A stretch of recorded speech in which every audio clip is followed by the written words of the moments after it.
السلام علیکم ورحمۃ اللہ وبرکاتہ۔ سنڈے کمنٹ باکس میں آپ کا خیر مقدم ہے۔ میں آپ کا بھائی مفتی نعیم قاسمی۔ آج کے ایپیسوڈ میں کچھ لوگوں کے سوالوں کا جواب دیے جائیں گے، جیسے کہ ہر ہفتے سنڈے کمنٹ باکس میں لوگوں کے سوالوں کا جواب دیے جاتے ہیں۔ انشاءاللہ آج کے ایپیسوڈ میں بھی کچھ لوگوں کے سوال کے جواب دیے جائیں گے، تو آپ ویڈیو کو لاسٹ تک ضرور دیکھیں۔ اور آپ سے ایک بات درخواست تھی، اور یہ بھی ہے کہ آپ کے ذہن میں کوئی سوال ہو تو آپ اسے ہمیں نیچے اسکرین پہ دیے ہوئے نمبر 8630041920 پر واٹس ایپ میسج کے ذریعے ہمیں بتا سکتے ہیں، تاکہ ہم آپ کے سوالوں کو جواب دے سکیں۔ ٹھیک ہے، بعض دفعہ ایسا ہوتا ہے کہ ہم کسی دوسرے کے سوالوں کو سن کر ان سے ہمیں جواب مل جاتا ہے۔ ٹھیک ہے، تو ویڈیو شروع کرتے ہیں، ویڈیو کو لاسٹ تک ضرور دیکھیں۔ ایک بہن ہے ہماری، انہوں نے ہم سے 15 سوال کیے ہیں۔ ماشاءاللہ اچھی بات ہے، سوال کرنا چاہیے، تاکہ جن مسئلوں میں ہمارا ڈاؤٹ رہتا ہے پھر ہم اس پہ عمل کر لیتے ہیں، چاہے وہ غلط ہو چاہے صحیح ہو، لیکن اس کو ہمیں پوچھنا چاہیے۔ کہیں ایسا تو نہیں ہے کہ ہم ان کو غلط استعمال کر رہے ہوں، غلط طریقے سے کر رہے ہوں، اس لیے ہمیں اسے پوچھنا چاہیے۔ تو ماشاءاللہ انہوں نے ہم سے 15 سوال کیے ہیں، تو انشاءاللہ آج کی ویڈیو میں انہی سوالوں کا جواب دیے جائیں گے۔ چلیے شروع کرتے ہیں۔ السلام علیکم ورحمۃ اللہ وبرکاتہ۔ وعلیکم السلام ورحمۃ اللہ۔ سوال کرتی ہیں، کیا حیض کی حالت میں شرمگاہ دھونے سے پاکی حاصل کرنے کے لیے ہم ہاتھ کو استعمال کر سکتے ہیں یا خالی پانی کا استعمال کر سکتے ہیں؟ اور کیا اگر ہاتھ لگانے سے ہاتھ ناپاک ہو جاتا ہے، اور جو اس سے جو چیز چھو جاتی ہے جو وہ چیز ناپاک ہو جاتی ہے؟ دیکھیے، شرمگاہ کو دھونے سے ہاتھ ناپاک نہیں ہوتا ہے، ٹھیک ہے، اور بلکہ ہاتھ سے ہی دھونا چاہیے، تاکہ پاکی اچھی طرح آپ حاصل کر سکیں۔ اور اس کے بعد آپ فارغ ہونے کے بعد ہاتھ کو صابن سے دھوئیں، اس کے بعد کچھ بھی چھوئیں، کوئی چیز ناپاک نہیں ہوگی۔ دوسرا سوال کرتے ہیں، کیا میجک ٹرک کرنا یوٹیوب پر اس کی ویڈیو بنا کر پوسٹ کرنا اور اس کے لیے کمائی کرنا کیسا ہے؟ ماشاءاللہ اچھا سوال ہے۔ دیکھیے، میجک ٹرک یا ایسے کام کرنا جس کی شریعت بالکل اجازت نہیں دیتی ہے، ان چیزوں کر کمائی کرنا، یہ بھی غلط ہے۔ اس لیے ایسی ویڈیو ہرگز نہ بنائے جس کی شریعت بالکل اجازت نہیں دیتی ہے، اور لوگوں سے اس کو سوائے دھوکے کے کچھ نہیں پھیلتا ہے۔ چلیے آگے بڑھتے ہیں۔ تیسرا سوال کرتی ہیں، کیا دین سکھانے کے لیے مدرسہ کھولنا اور اس سے کمانا جائز ہوگا؟ نیت تو یہ ہونی چاہیے کہ ہم لوگوں میں دین پھیلائیں، لوگوں کو صحیح بات پہنچائیں۔ اگر آپ اس نیت سے کریں گے تو اللہ تبارک و تعالیٰ آپ کے رزق میں برکت بھی عطا فرمائے گا، ثواب بھی ملے گا۔ لیکن خالص کمائی کے لیے یہ ایسا کام کرنا تو یہ بہتر نہیں ہے۔ لہذا نیت کا بہت بڑا دخل ہے ہر کام کے اندر، ٹھیک ہے۔ اس لیے لوگوں کو فائدہ پہنچانے کے لیے مدرسہ کھولیں، اسی نیت سے کریں، انشاءاللہ فائدہ ہوگا۔ چلیے آگے بڑھتے ہیں۔ کوئی ایسا موبائل ایپ بتائیں جس سے قرآن اور حدیث صحیح معلومات ہو۔ بہت سے ایپ ہیں انٹرنیٹ پر، پلے اسٹور پر بہت سے ایپ ہیں جس سے آپ قرآن شریف اور حدیث کا صحیح علم حاصل کر سکتے ہیں۔ لیکن میں آپ سے پھر درخواست کرتا ہوں کہ کسی بھی ایپ اور موبائل کے چکر میں نہ پڑیں، بلکہ علماء سے رابطہ کریں اور اچھے لوگوں سے رابطہ کریں، تاکہ آپ تک صحیح بات پہنچ سکے، ٹھیک۔ چھٹا سوال کرتی ہیں کہ سجدہ تلاوت کب اور کیسے کیا جائے؟ کہ تلاوت مکمل کرنے کے بعد کیا جائے یا فوری طور پر ادا کیا جائے؟ ماشاءاللہ یہ بھی اچھا سوال ہے، کہ بہت سے لوگوں کا یہ سوال ہوتا ہے کہ جب ہم قرآن پاک پڑھتے ہیں، وہ قرآن پاک پڑھتے میں سجدے کی آیت آ جائے تو اس سجدے کی آیت کا سجدہ فوراً ادا کریں یا تلاوت کو مکمل کرنے کے بعد کریں؟ تو بہتر تو یہ ہے کہ اگر آپ کو فوری طور پر ادا کرنا آسان ہو، مثال کے طور پر آپ مسجد میں قرآن شریف پڑھ رہے ہیں یا آپ گھر پہ نماز پڑھ رہے ہیں، اور اس کے بعد آپ نے قرآن شریف پڑھا، جا نمازیں بیٹھے ہوئے ہیں، اور سجدے کی آیت آ جائے تو آپ قرآن کو ایک طرف رکھ کر سجدہ فوراً ادا کر لیں، ٹھیک ہے۔ بعد میں کبھی کبھی ایسا ہوتا ہے کہ بعد میں ہم بھول جاتے ہیں، اس کو ادا نہیں کر پاتے، اس لیے فوری طور پر ادا کر لیں تو بہتر ہے، ٹھیک ہے۔ اگر آسانی نہیں ہے تو آپ اس کو بعد میں بھی کر سکتے ہیں، کوئی مسئلہ نہیں ہے۔ چلیے آگے بڑھتے ہیں۔ برتھ ڈے پر شکرانے کی نماز پڑھ سکتے ہیں؟ برتھ ڈے پہ ہی کیوں، آپ سال میں کبھی بھی، کسی بھی تاریخ میں، کسی بھی مہینے میں کبھی بھی نماز پڑھیں شکرانے کی، لیکن آپ برتھ ڈے کی تاریخ میں کیوں پڑھ رہے ہیں؟ اگر ہم اس برتھ ڈے کی تاریخ میں پڑھیں گے تو گویا کہ ہم اس کو مان رہے ہیں کہ ہمارا برتھ ڈے ہے، ہم اللہ کا شکر ادا کر رہے ہیں۔ ہمیں تو زندگی کے ہر پہلو میں اللہ کا شکر ادا کرنا ہے، اس لیے اس کو خاص نہ بنایا جائے، اب زندگی کسی پہلو میں شکرانہ نماز ادا کر سکتے ہیں۔ چلیے خیر آگے بڑھتے ہیں۔ نمبر 8 پہ سوال کرتی ہیں کہ سنت نماز اذان سے پہلے پڑھنا چاہیے اور اذان کے درمیان سنت پڑھ سکتے ہیں؟ نہیں، اگر آپ ظہر کی اذان ہو رہی ہے تو آپ ظہر کی اذان کے بعد ہی سنت پڑھیں، ٹھیک ہے؟ ظہر کی اذان سے پہلے سنت نہ پڑھیں، ٹھیک ہے؟ بلکہ اذان کے بعد ہی پڑھیں، اس سے پہلے نہ پڑھیں۔ نمبر 9 پہ سوال کرتی ہیں داڑھی کی خط بنوانا کیسا ہے؟ داڑھی کی خط بنوانا کیسا ہے؟ دیکھیے، اگر آپ کے داڑھی کے بال ادھر ادھر بکھر رہے ہیں تو اس کو سیٹ کرا سکتے ہیں، لیکن ایک مشت سے کم داڑھی نہیں کٹا سکتے، ٹھیک ہے؟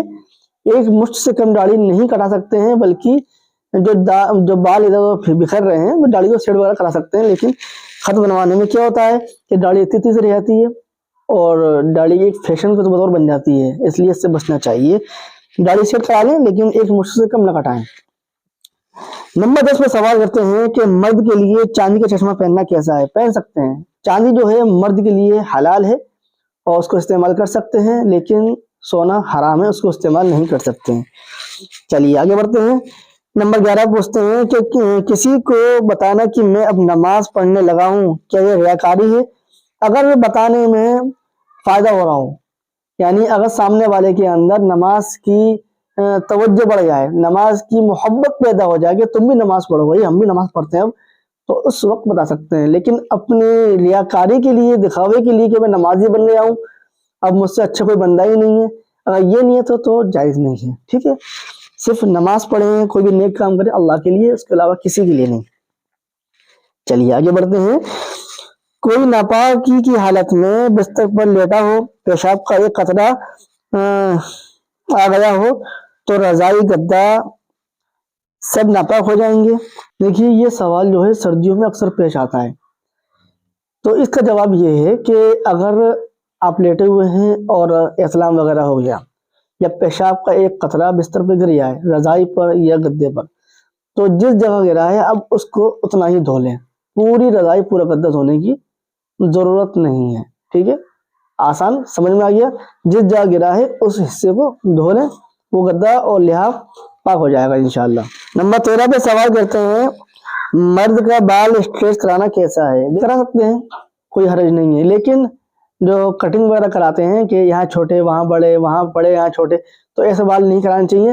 اسٹریٹ کرا رہے ہیں اور بال بہت گھنگھرا لے ہیں، بہت دقت ہے ٹوپی وغیرہ لگانے میں یا بال کو رکھنے، تو اس میں اسٹریٹ وغیرہ کرا سکتے ہیں، کوئی حرج نہیں ہے، ٹھیک ہے؟ چلیے آگے بڑھتے ہیں۔ ایک صاحب سوال پوچھتے ہیں کہ مجھے ایک سوال پوچھنا تھا کہ اگر کوئی گھر میں 40 دن سورہ بقرہ پڑھواتا ہے تو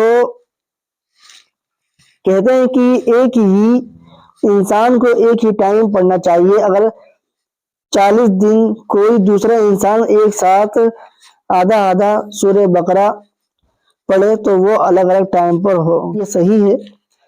الگ الگ ٹائم پر ہو تو کیا صحیح ہے؟ دیکھیے، سورہ بقرہ جو ہو 40 دن گھر میں پڑھتے ہیں یا کسی سے پڑھواتے ہیں، مقصد ہے سورہ بقرہ کی تلاوت کروانا، ٹھیک ہے؟ ضروری نہیں ہے کہ ایک ہی انسان اس کو پڑھے، 2 بھی پڑھ سکتے ہیں، 3 بھی پڑھ سکتے ہیں، مقصد ہے گھر میں سورہ بقرہ کی تلاوت، چاہے وہ 2 انسان کریں چاہے وہ 1 انسان کریں، تلاوت ہو رہی ہے، کر سکتے ہیں، اور کسی بھی وقت کر سکتے ہیں، یعنی دن کے کسی وقت میں بھی اس کی تلاوت کر سکتے ہیں، ایک وقت کو متعین کرنا صحیح نہیں ہے۔ آگے سوال کرتے ہیں اور برتھ ڈے، اینیورسری، کوئی فیسٹیول یا غیر مسلم کے فیسٹیول پر وش کرنا کیسا ہے؟ جائز نہیں۔ عید، بقرعید جو شریعت کے اندر جو تہوار ہیں، جو اللہ تبارک و تعالیٰ نے جن پر خوشی منانے کا حکم دیا ہے، ہم اسی پر ہی لوگوں کو وش کر سکتے ہیں۔ برتھ ڈے، اینیورسری یا غیر مسلم کے جو فیسٹیول ہوتے ہیں ان پر وش کرنا کسی قیمت پر جائز نہیں ہے، ٹھیک ہے؟ چلیے خیر آگے بڑھتے ہیں۔ ایک ہمارے بھائی ہیں ارکان وہ کہتے ہیں السلام علیکم ورحمۃ اللہ وبرکاتہ۔ وعلیکم السلام ورحمۃ اللہ وبرکاتہ۔ میرا سوال یہ ہے کہ مسجد کے وضو خانے میں چپل پہن کر وضو کرنا کیسا ہے؟ لوگ کہتے ہیں کہ مسجد کے وضو خانے میں چپل پہن کے وضو نہیں کر سکتے ہیں۔ اچھا سوال ہے ماشاءاللہ۔ دیکھیے مسجد کے وضو خانے پر یا گھر میں چپل پہن کر وضو کرنا بہتر نہیں ہے، کر سکتے ہیں لیکن بہتر نہیں ہے۔ اگر مسجد میں وضو خانہ مسجد کے حدود کے اندر ہے تو اس وقت تو چپل پہننا بالکل جائز نہیں ہے، ٹھیک ہے۔ اگر وہ مسجد کے حد سے باہر ہے تو وہاں گنجائش ہے، کر سکتے ہیں، لیکن بہتر طریقہ یہ ہے جب بھی وضو کریں چپل اتار کے کریں۔ لیکن اگر چپل پہن کے وضو کریں گے تو وضو تو ہو جائے گا، ٹھیک ہے، اس میں کوئی حرج نہیں ہے۔ چلیے آگے بڑھتے ہیں۔ وضو میں ہاتھ پیر کا کھلال اور مسواک کب کریں اور کیا گردن کا مسح سنت ہے اور کیسے کریں؟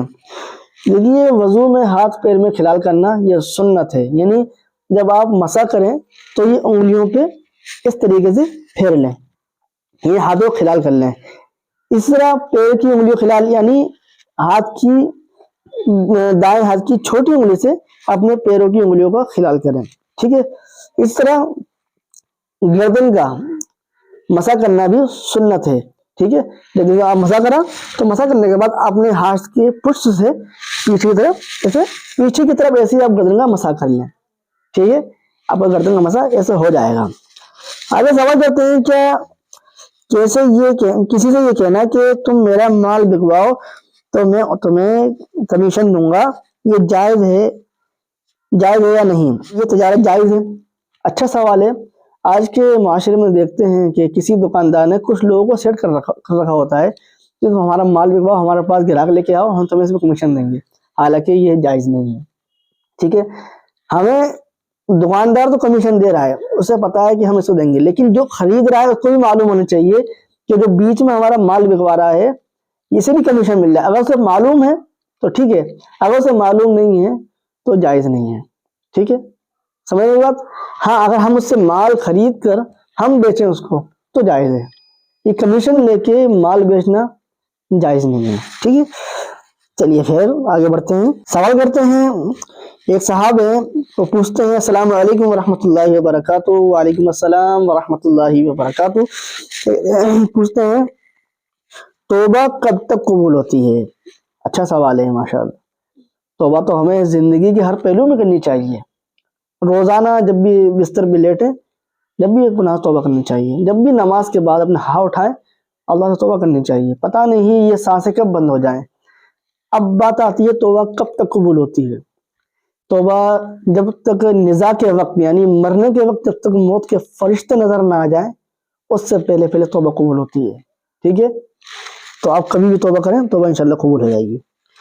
آگے سوال کرتے ہیں کہ کیا تقی عثمانی، ڈاکٹر اسرار، ڈاکٹر ذاکر نائک، طارق مسعود، طارق جمیل، سید مکی الحجازی صاحب کو سننا ٹھیک ہے، اور کیا کسی عالم کو، کسی امام کو فالو کرنا ضروری ہے؟ جی بہت ضروری ہے۔ 4 امام ہیں، وہ چاروں حق پر ہیں، لیکن کسی ایک امام کی اتباع کرنی چاہیے، ٹھیک ہے۔ جیسے کہ طارق مسعود صاحب ہیں، مفتی مولانا طارق جمیل صاحب ہیں، ٹھیک ہے، اور یہ سید مکی الحجازی صاحب ہیں، یہ تمام کے تمام حنفی مسلک سے ہیں۔ آپ انہیں فالو کریں، آپ سب کو سنیں لیکن فالو ان کو ہی کریں۔ ڈاکٹر اسرار صاحب ہیں، ڈاکٹر ذاکر نائک صاحب ہیں، یہ سب اہل حدیث میں آتے ہیں، آپ ان کو بھی سن سکتے ہیں، سننے میں حرج نہیں ہے، لیکن جو فالو کرنا ہے، جن کی باتوں پر عمل کرنا ہے، وہ حنفی مسلک کے ہیں۔ اگر آپ حنفی مسلک تعلق رکھتے ہیں تو حنفی مسلک کے جو علماء ہیں انہیں فالو کریں، ٹھیک ہے۔ اگر آپ شافعی ہیں تو آپ شافعی مسلک کے جو علماء ہیں انہیں فالو کریں، کوئی مسئلہ نہیں ہے۔ چلیے خیر آگے بڑھتے ہیں۔ آگے سوال کرتے ہیں کیا ماں بہن کے علاوہ جو غیر محرم بھابھی ہیں یا اور جو دوسری خواتین ہیں، کیا ان کو پردہ کرنے کا حکم دے سکتے ہیں؟ دے سکتے ہیں، لیکن ادب اور قاعدے کے لحاظ سے۔ اگر آپ سمجھتے ہیں کہ ان کو پردہ دینا، ان کو حکم دینا، کسی چیز کا کہنا یہ بہتر ہے تو آپ دے سکتے ہیں، لیکن ادب اور قاعدے کا لحاظ رکھتے ہوئے۔ اگر آپ کو لگتا ہے کہ کوئی فتنے کا اندیشہ ہے تو آپ ان سے